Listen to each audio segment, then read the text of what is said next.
To idea popcorn street. ഞാൻ ഗീത. കുഞ്ചാക്കോ ബോബൻ, മഞ്ജു വാര്യർ, ഇന്ദ്രജിത്ത് സുകുമാരൻ, സന്ധ്യ എന്നിവർ അഭിനയിച്ച് മോളിവുഡിലെ ആദ്യത്തെ മൈൻഡ് ഗെയിം മൂവിയായ വേട്ട ഈ ആഴ്ച റിലീസായി. ഈ സിനിമ ഡയറക്റ്റ് ചെയ്തിരിക്കുന്നത് രാജേഷ് പിള്ളൈ.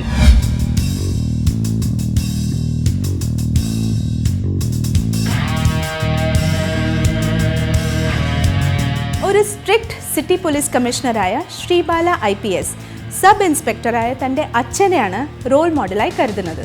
ശ്രീബാല തൻ്റെ സബോർഡിനേറ്റ് ACP സൈലെക്സ് എബ്രഹാം IPSനോടൊപ്പം മെൽവിൻ എന്നൊരു ആളുമായി ബന്ധമുള്ള ഒരു കേസ് അന്വേഷിക്കുന്നു. ശ്രീബാലക്കും സൈലെക്സിനും അവരുടെ പോരാട്ടം വിജയകരമായി പൂർത്തീകരിക്കാൻ പറ്റുമോ, ഈ കേസ് അവരുടെ പേഴ്സണൽ ലൈഫിനെ എങ്ങനെ ബാധിക്കുന്നു എന്നതാണ് ഈ സിനിമയുടെ കഥ. മഞ്ജു, കുഞ്ചാക്കോ ബോബൻ, ഇന്ദ്രജിത്ത് എന്നിവർ വളരെ നന്നായിട്ട് പെർഫോം ചെയ്തിരിക്കുന്നു.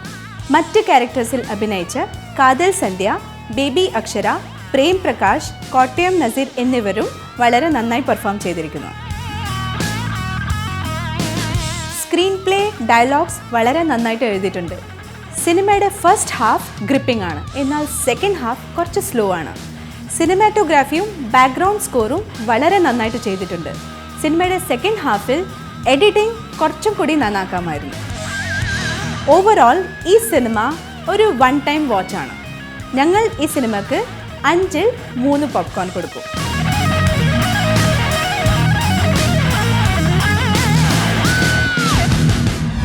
ഇതായിരുന്നു ഈ സിനിമയെക്കുറിച്ച് ഞങ്ങളുടെ റിവ്യൂ. നിങ്ങൾക്ക് ഈ സിനിമയെക്കുറിച്ച് എന്ത് തോന്നുന്നു? ഞങ്ങളോട് പറയൂ താഴെ കമൻസിൽ.